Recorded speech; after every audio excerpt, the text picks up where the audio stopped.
All right, guys, welcome back to the Everything College Football Podcast. The first round of the NFL Draft is in the books, and me and Nick here are going to be breaking down our grades for every single selection, all 32 picks in what was a wild first round. Nick, we knew it was going to be a crazy night in the NFL, but I don't think we could have predicted the madness that happened here, down in Las Vegas. There were a lot of guys who slid that should not have slid. There were a lot of guys who rose that probably shouldn't have rose. There was some very unexpected things. Only one quarterback off the board in the first round. A lot of wide receivers off the board. Georgia's defense dominates off the board. A very crazy first round. A lot of things break down here. Yeah, looking at number one, as a Jaguar fan, I was not really happy with this pick. Me and you both gave it a C here.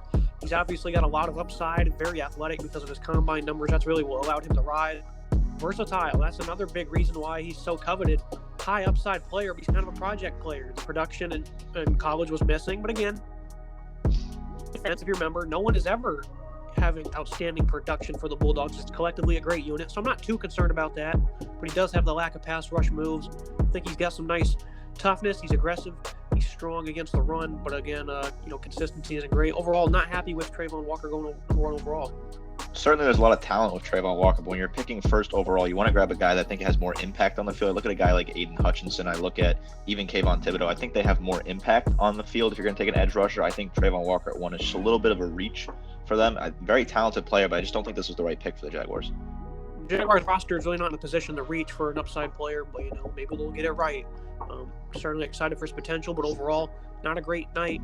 It wasn't a great way to start the night for Jacksonville. They certainly ended it on a high note. We'll get to that later. Number two, though, 8+ for me. Aidan Hutchinson fell right into the lap of Detroit. They're happy with this. A guy that plays he can locate the ball carrier when it comes to being a pass rusher or run stopper. Very violent hands. I like his athletic ability. Could add a few more moves to his pass rushing game, but overall, the Lions get a big time addition to the pass rush. It was in desperation mode. With Aidan Hutchinson, I look at it, I give it an A. I think he's a very talented player. Like you said, I love the hands. I love the ability to locate the ball carrier, but I think the ability he needs to pick up a few more moves. That really worries me. He seems to be a little bit one-dimensional when he's rushing. And I look at the film against the Georgia game. I know that Georgia offensive line was good, but he just didn't look that great in that game. So in general, I'm only going to give him an A, but I think this is a great start for the Lions, who I think had a really good draft overall and can really start to build something in Detroit. Number three, the Texans. Some people are calling this a stunner, but I didn't see Derek Stingley falling outside of the top four in any of my mocks I ever did. You're giving here. The durability is obviously a concern. I do think Houston could have upgraded their O-line or went with an edge rusher like Kayvon Thibodeau. So that's why I'm going to hold it at an A, not an A+, but top-notch athletic ability, sticky in man coverage, ball skills, same traits we talked about for months. They're the same. You're going to see the same ones in the NFL. But why the low grade here with Stingley at 3? I only give it a C+ because of the durability, and I think that Houston could have done a little bit more with this pick. I think Sauce Gardner would have been a better fit in Houston for the Texans, and just in general, I get a little concerned when you look at how he hasn't played much over the last 2 years, and if he can get back to that 2019 form, this is an A+ pick for me.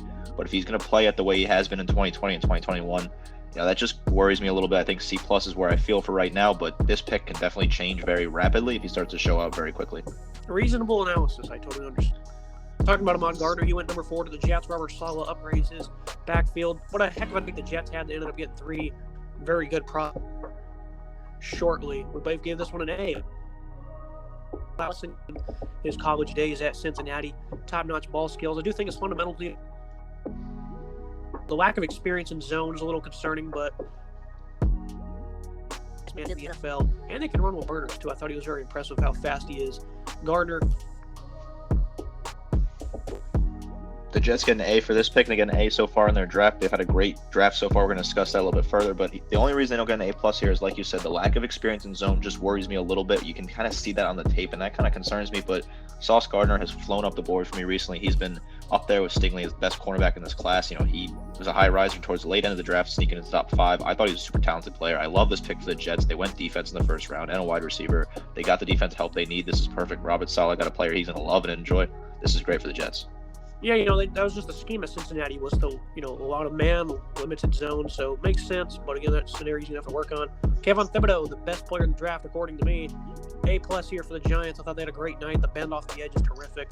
The way he collapses the run, makes for that first step, and the way he can, again, come off the edge. It's just a great combination of skills. The get-off's a little inconsistent, but, when you watch games like USC, UCLA, he's just non-stop, relentless as a pass rusher. And if he can keep that up on Sundays, I think Kayvon is going to be a terrific player for the Giants. the Giants had two needs at the start of this draft process: an edge rusher and an offensive lineman. They got both of those in the top 10, and they grabbed Kayvon Thibodeau, who slips them at 5. A lot of people didn't think he'd get there. He falls to them at 5. This is a perfect pick for the Giants. I absolutely love this for them. I was a little concerned when the pick actually happened because I thought they might take Ikem Ekwonu, and might be a better fit, but they end up getting Neal, and we're going to talk about that in a second, who I think is a perfect fit as well. So Thibodeau here at 5 is great for the Giants. They get the edge rusher they need. This is a perfect pick. He's going to have a lot of fun in New York and terrorize quarterbacks and running backs. Look at number 6. I'm so happy Carolina did not reach for a quarterback. Ikem Ekwonu, great pick. This offensive line needed a lot of help. They got a complete mauler in the run game. He's got crazy strength. Jermaine Johnson, one of our favorite players. Those guys had a nice battle last season in the ACC when they played up against each other, but Ekwonu won most of the battles. He does struggle against some pass rushers who can counter. He's over-aggressive at times, but that's that same aggressiveness that makes him, it's that same aggressiveness that makes him so good in the trenches. Great pickup for the Panthers. This is going to help them in more ways than one. A+ from both of us across the board.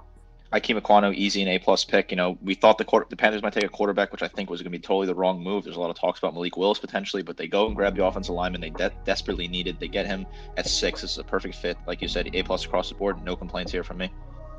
Number 7, the Giants, they got Kayvon Thibodeau and Evan Neal, 2 guys that were projected to go number 1 overall throughout the pre-draft process. Another A+ pick for both of us. The size athleticism combination is terrific. The lower body strength, highly impressive. Another one of those guys was a mauler in the running game. The quickness isn't exactly up to par at times. The technique, the balance, the leverage. Some of his fundamentals need some improvements, but overall, Neal was a complete brick at Alabama, and the Giants are going to love the 2 guys they added here in the top 10. A+ draft for the Giants so far. I'm a little concerned about the technique, like you said. At times in the film, it definitely looks a little shaky, but he kept Bryce Young upright for the most part this season, helped him win the Heisman. Evan Neal's a great player. This is a great pick for the Giants. These 2 picks, fantastic, A+. Number 8, the Falcons, Drake London. Obviously as a USC fan, I love this guy. I give it only an A because I feel like they could have went with defense here and got some really good ball players, but this roster, multiple positional groups, just need help. Receiver is one of them, so I'm not mad with the pick, but London, great size, a 50-50 ball jump artist. Yards after catch, I think, is his most impressive trait because he's, 2-3 guys to bring him down. Separation skills are a little bit concerning, but this guy is a game changer. He's got a good one here. I see Drake go first overall, and maybe that's why you gave him a B here with Atlanta at 8.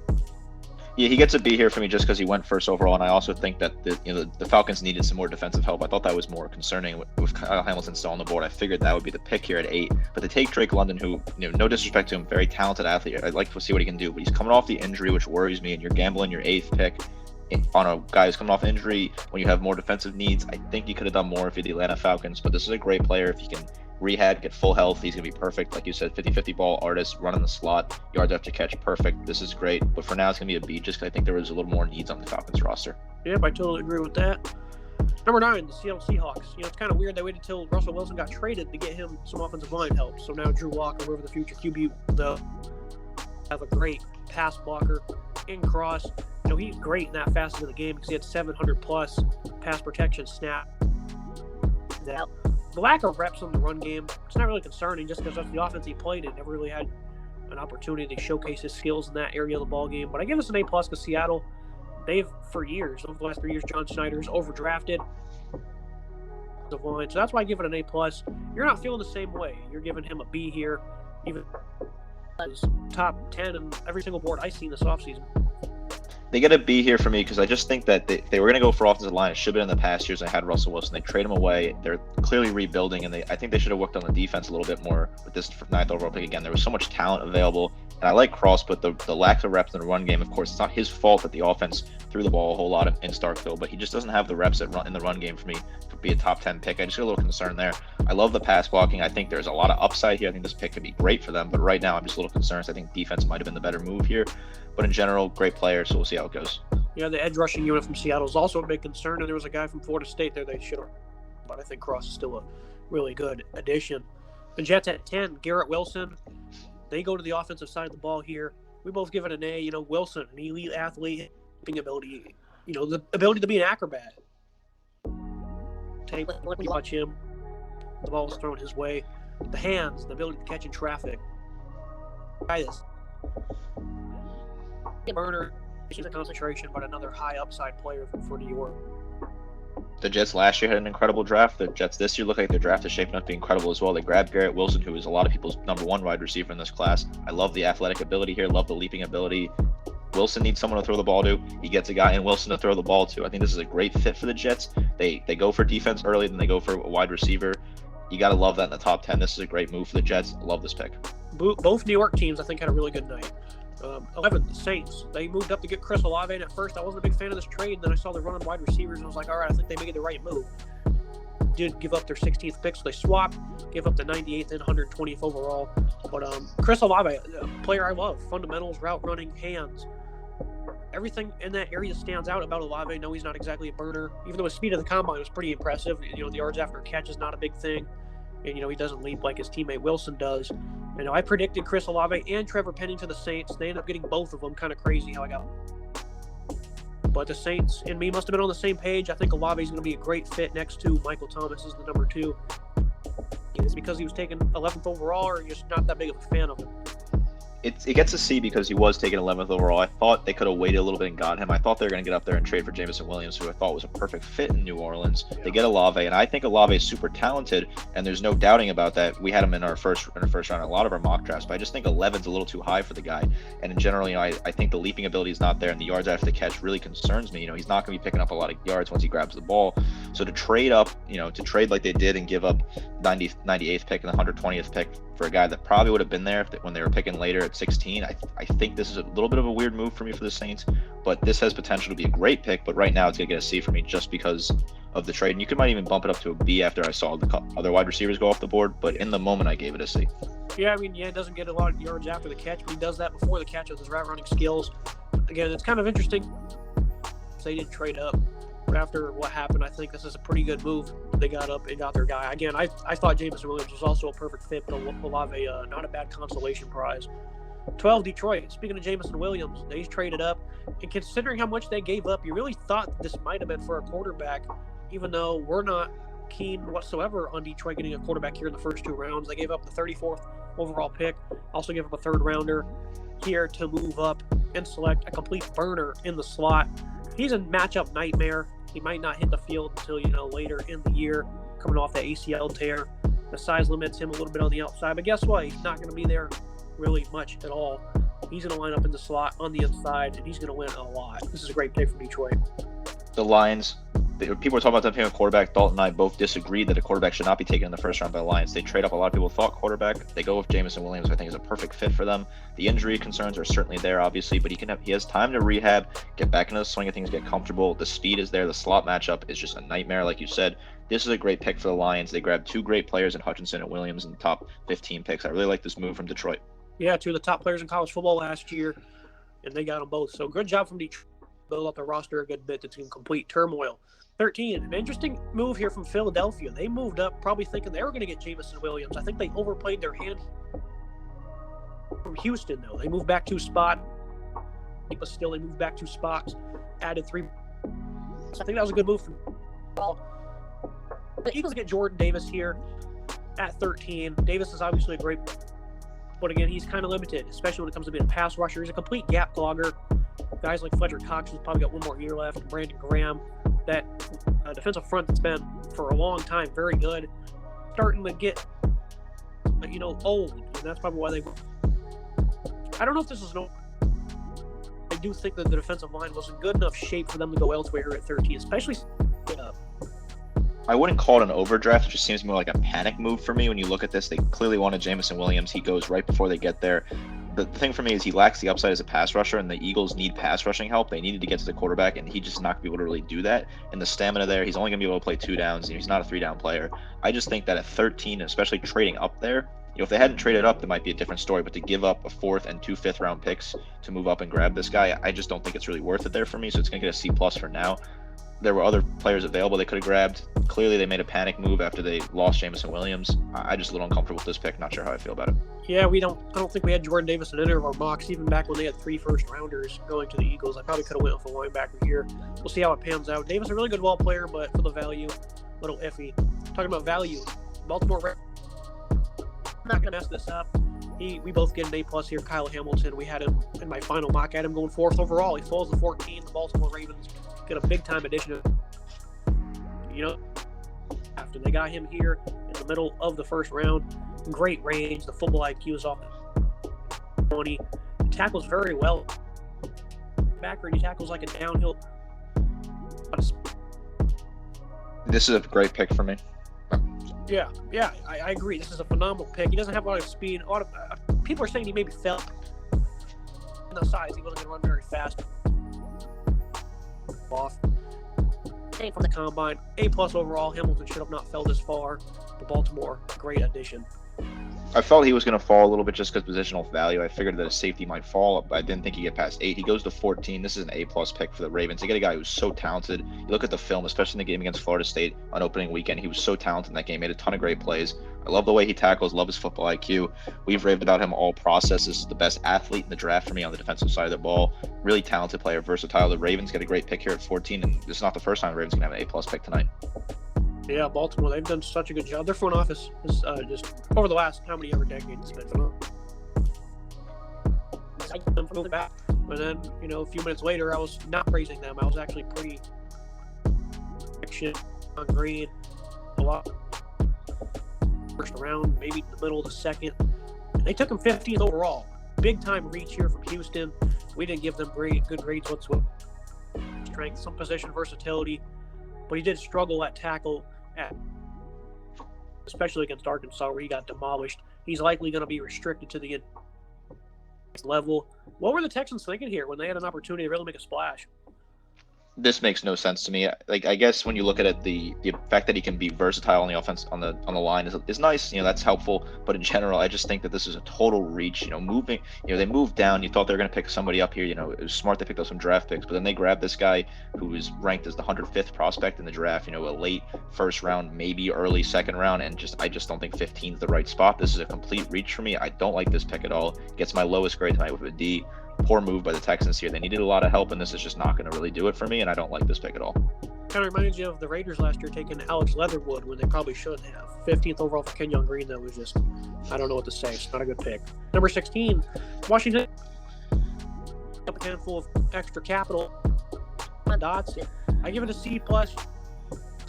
I love Dotson, so do you, but taking him at 16, I'm not really a fan of it. He has a slot, pretty shifty hands. But this is a ball player. This is going to be a very good pickup for Carson. Not a fan of it. Ball player. If Terry McLaurin stays around, I think they got themselves a nice little duo. And then, from them last year. I think this is nice little. You could say this is a bit of an overdraft at 16. You might be able to say that, but I just think Dotson's such a talented player. One of my favorite players in this draft. We talked about him a lot. I spoke to a lot of Commanders fans tonight. They loved this pick. They thought he was a great pickup. I love the slot weapon. The speed and size is definitely a bit of a negativity, but he doesn't drop the ball. He had 2 drops in his college career. Great hands. I love the talent here. A lot of upside here.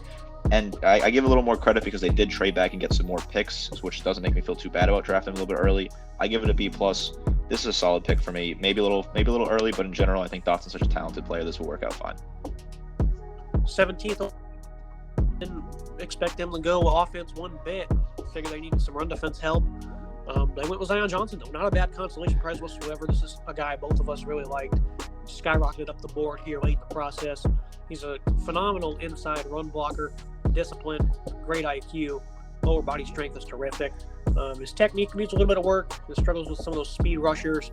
But Zion Johnson overall, this is a very good ball player. Considering how good Rashawn Slater was last year, the Chargers are really building something on that offensive front.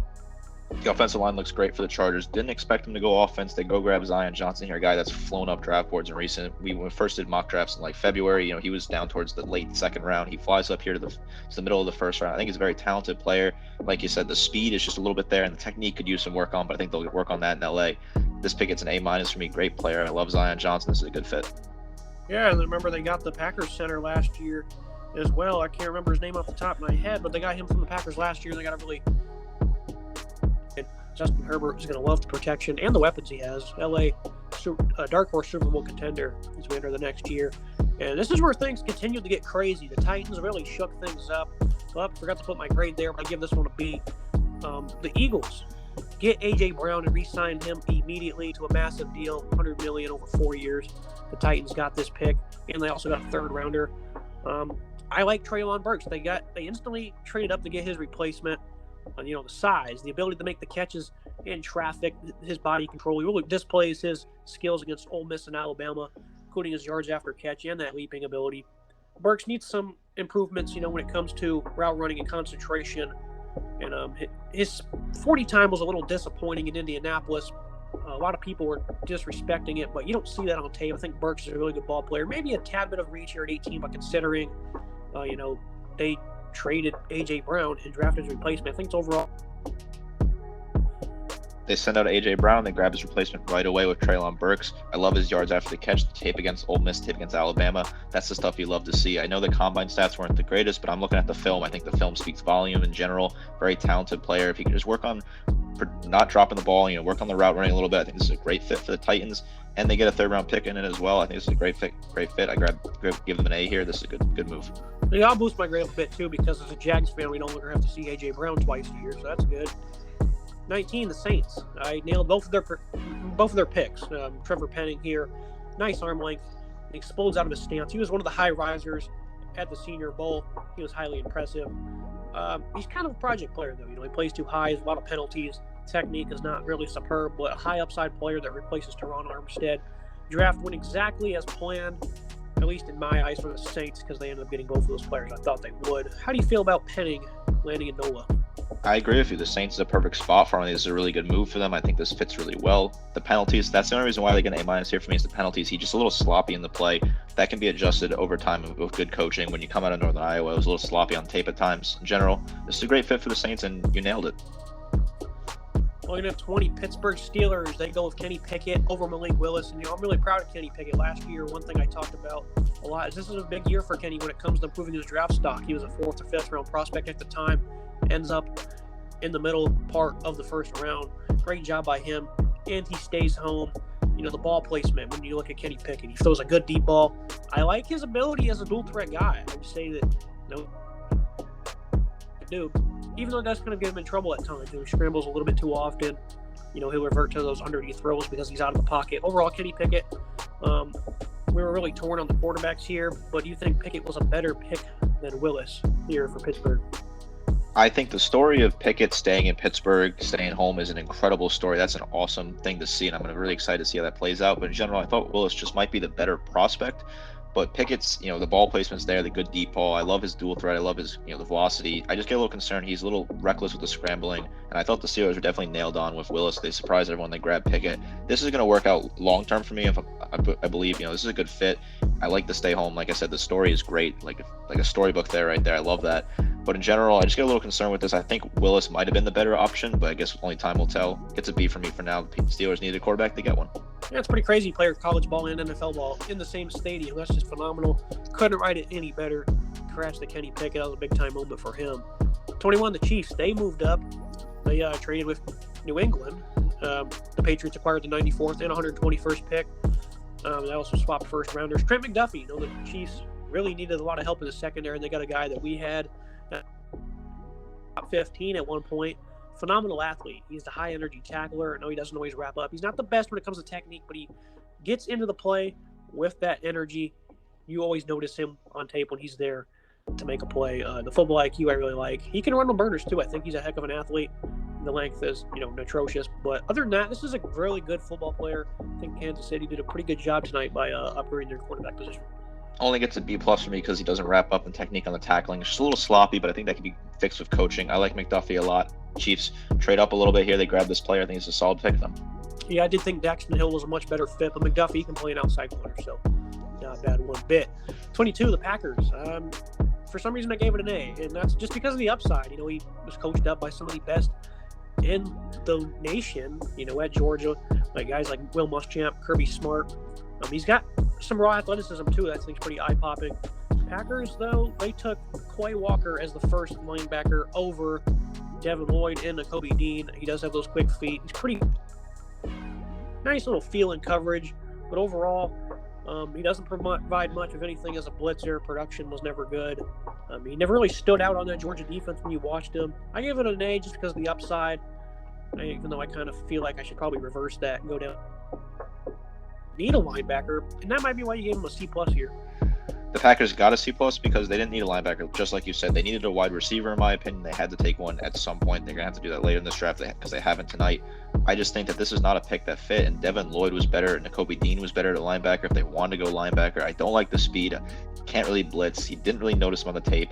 I just question what the Packers are really doing here. It doesn't make a whole lot of sense to me. So this is gonna get a C minus for me because I think they have way bigger holes to fill. They take a guy that wasn't even the best linebacker available at the time. It doesn't make a whole lot of sense to me. He wasn't even the best linebacker of his team either. So gave it an A, probably just because of the upside.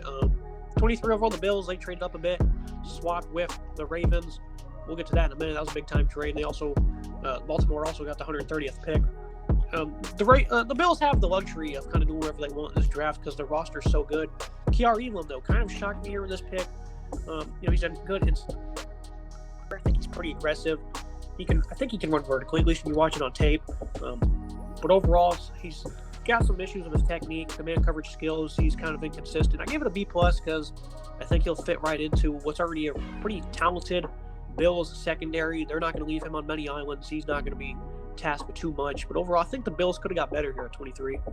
I figured Andrew Booth Jr. was the pick. He's still on the board. He didn't get drafted in the first round. But I look at this, I just think that it gets a B for me because the Bills are so talented in general that they could have picked anyone here, and that really wouldn't have been a problem for me. They get a B. I like the instincts, like you said, good tackler. Just the technique needs some help, and the man coverage skills just weakens. But the Bills are so talented in general that I'm not really too worried about it. I don't really understand trading up for that. I think he would have been there at 25. I think this is a fine pick. Gets a B for me. No real problems here. I just think they could have done a little bit more with this pick. Leaves a little bit desired if you're a Bills fan, but they have such a talented roster anyway. And you get a guy that you could work on. He doesn't have to play immediately. This is fine. Yeah, especially since they gave him, what was it, a 4th-round pick, I think? I think it's a 4th-round pick. Moving to the Cowboys, I remember I said to you when Dallas was here, I was like, they're going to make a splash right here with all the talent that was available. They're going to make the move because, over the last couple of years, they took Parsons, CeeDee Lamb. They just made great picks with guys that were there that nobody else wanted to take for whatever reason. And that's not what happened this year. They took Tyler Smith. I think it's a bit of an overreach. He is a guy up the boards as of late, but he's not a player. Technique is not good. The hands are not good. He needs a lot of coaching.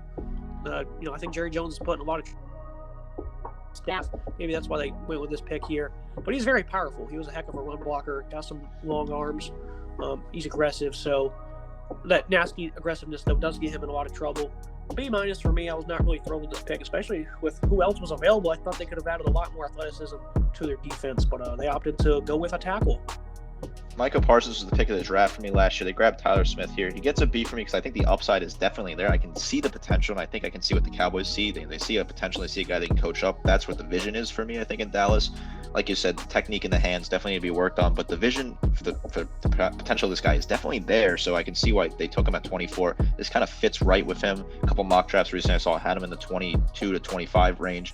This is a fine pick, but I think with the talent that was still available, we're going to look at some of these guys that got drafted here in a little bit. They could have done more with this pick. Leaves a little bit desired if you're a Dallas fan, again, just like the Bills in the last pick. Moving to 25, a team that actually ended up making a great pick. Tyler Linderbaum to the Ravens. By trading Marquise Hollywood Brown to Arizona. And the Cardinals also got the 100th overall selection. It's kind of crazy. They were able to get a first-round selection for Hollywood Brown, who's not been great in Baltimore. Of course, the whole passing attack's kind of been sluggish with Lamar Jackson and whatnot. Arizona, though, they must have felt a certain type of way about him reuniting Brown with Kyler Murray. Cliff Kingsbury must have a heck of a vision for him. That receiving core remains stacked, but they could have gotten interior lineman here, which is an A-plus pick. How do you feel about the trade? And then I know you're over the top thrilled with Linderbaum, but again, why do you like it so much? The Ravens make beautiful business here, right? They get rid of Marquise Brown. They pick up a first-round pick. They get to get rid of Tyler Linderbaum, who's the best center in this class. A lot of people have been talking about him a lot recently. People are saying, where was he going to fall? There are a lot of teams that could love to have him. They get him at 25. This is a perfect fit. I think he's going to be great in Baltimore. I think he's, like you said, the anchor is there. Great hands, great run blocker. I worry about the weight and the strength, and the arm length is definitely questionable, but they move Hollywood Brown, which I definitely wonder what the passing attack's going to be like in Baltimore next year because, who is Lamar Jackson going to be throwing to? But in general, you get a guy like Linderbaum. He's going to protect the line. Very talented player. I like him at center. This is an A-plus pick for me. I just don't really know what they're going to do with the wide receiving. That's a question mark they got to answer, but in general, this is a solid move from the Ravens. They get a first-round pick. They get Tyler Linderbaum. I like it a lot. A-plus. Yeah, last year, over the last years, front office says Eric DaCosta is doing ball, so they're going to turn the keys. Guys, again, draft work. This wasn't the only great GMing we saw. There was a lot of it across the league tonight, I think, especially with the Jets. They ended up trading up to get Jermaine Johnson, and all you see here is A pluses, multiple, and we don't give him any negatives. Of course, being a little sarcastic, he's not a perfect player, but we were just in love with this guy, both of us. I was at the Senior Bowl. He was just putting people on their back. You've seen it on tape as he was the ACC Defensive Player of the Year. I think this was a really good deal here for the Jets to slide up, swap with Tennessee. They really didn't give up that much either because they still have an early second-round pick tomorrow. This is just amazing what the Jets were able to do tonight. I think Bleacher Report had all three of these guys inside their top 10 on the big board. How do you feel about Johnson going to the Jets here late in the first round? It's no shock that he's one of our favorite players. I watched the game against Notre Dame from opening weekend last year recently, and you could just see how the presence on the field is noticeable. He's the best player on the field for Florida State. Very talented player. Something must have happened behind the scenes for him to fall. I don't really understand. Maybe we'll get some more news about that in the next coming days. But regardless, the Jets get him at 26 and add to a defense that they already added to early in the round with Sauce Gardner. This is a perfect fit for me. I think he's super talented on the edge. He's going to dominate in New York. I love the fit. I thought he might fall to the second round, end up in the Giants, which would have been a great fit as well. Johnson is so talented. I love this. Of course, we kind of joke with the negative to say there's none. There definitely are some downsides to him, but in general, explosiveness, plays with confidence, quick first step. I love the experience. The Jets, they had a great draft last year. They won the draft for me last year. They're on their way to winning the draft this year for me as well. Very talented. Love this pick. Yeah, and again, it doesn't seem like they really gave up too much to move up here. 3 first-round picks, and it didn't really cost them much, so they're doing a great job. They're definitely building something in New York. Jermaine Johnson, one of our favorite players in the draft, who unfortunately falls to 26. Not unfortunate for New York fans, though. They're going to be very happy with this guy. As a Jags fan, I was not happy with how the night started, but how it ended. I was thrilled. I knew that someone was likely going to fall to us to start the second round, and there was plenty of high names falling, and they still did. But we ended up making a move with Tampa Bay here, moving up. We gave up, the 4th round pick, a 6th round pick, and then we swapped, that early second round selection for Devin Lloyd and Nate. This was my favorite linebacker in the class. A big time fan of Lloyd for a long time. The range, the IQ, he's very fluid in coverage. He can blitz off the edge as well. Tough run stopper. He's not exactly a guy that leans on athleticism, more so skill. Lloyd to the Jags, I was extremely thrilled with this selection. We talked all night about the potential where Devin Lloyd would go as he fell a little bit. I mentioned the Jaguars seemed to be a good spot for him. They trade up. As soon as they trade up, I knew that's who they were going to draft. They took Devin Lloyd here. This fit works great for me. I think this is a perfect fit in Jacksonville. I love the IQ. Love the way he can blitz. Tough versus the run. This is just a perfect A-plus pick for me. They don't give up a whole lot either. A 4th and a 6th to get a guy in Devin Lloyd. Makes up for their bit of a weak first overall pick. They get Devin Lloyd. Definitely helps the average. I love this pick a lot. And it makes you think what could have been, though, if they went with Aidan Hutchinson or a KT. If they got Devin Lloyd. The defense, though, adds 2 great pieces tonight. Good job by the Jacksonville Jaguars. 28, the Packers. A lot of people weren't really happy with this.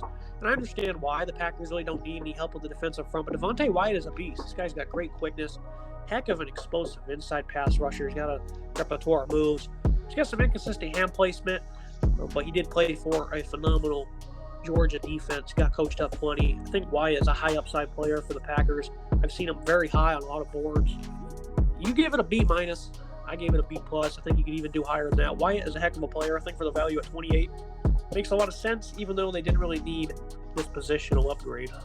I give Wyatt a B-. I think he's better than Walker, but I just don't think the fit is really there. Again, like you said, they didn't really need this. I think they could have used this pick to get something more appropriate. Maybe a wide receiver. Again, I keep harping on that, but Aaron Rodgers has to throw to somebody. I just get a little concerned with that, but the upside is there. This player could be phenomenal for them. I think that the potential is certainly there. I love the quickness, like you said, the explosiveness.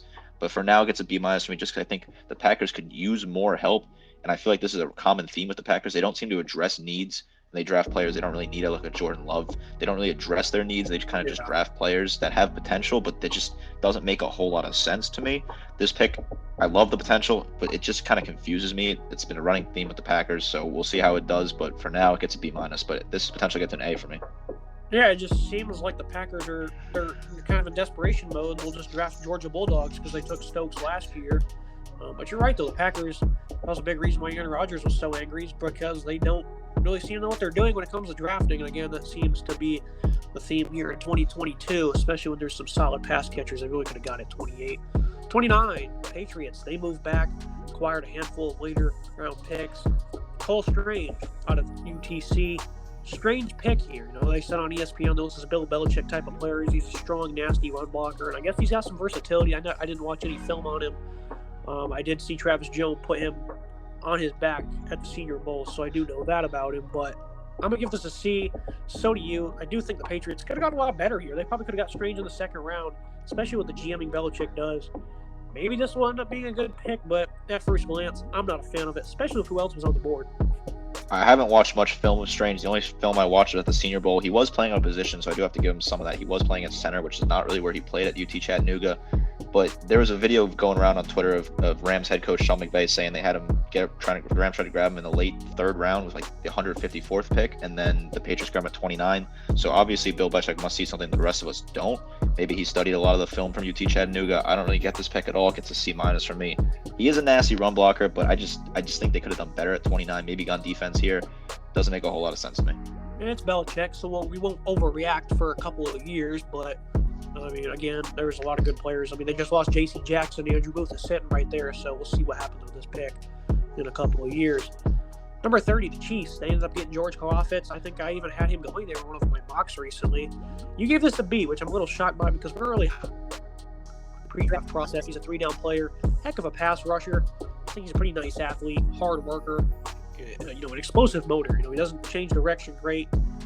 He's a nice athlete, but again, he's still kind of raw. His run defense help, I think, needs a little boost. But Karlaftis, a heck of a player. I was pretty happy with how he played at Purdue. What's with the B, though? I just slot it down a little bit because I don't know if I trust Purdue prospects coming out. I get a little concerned sometimes with their production in the NFL, and just in general, I think they probably could have gone wide receiver here. Again, I've been saying that a lot, but there's just so much wide receiver talent in this draft that you can afford to take a guy that's maybe not the best in the class, but has potential. I look at Sky Moore. I look at some other players that are still available, George Pickens. I just think Kansas City could have used a wide receiver more than using an edge rusher because they already addressed defense earlier in the round.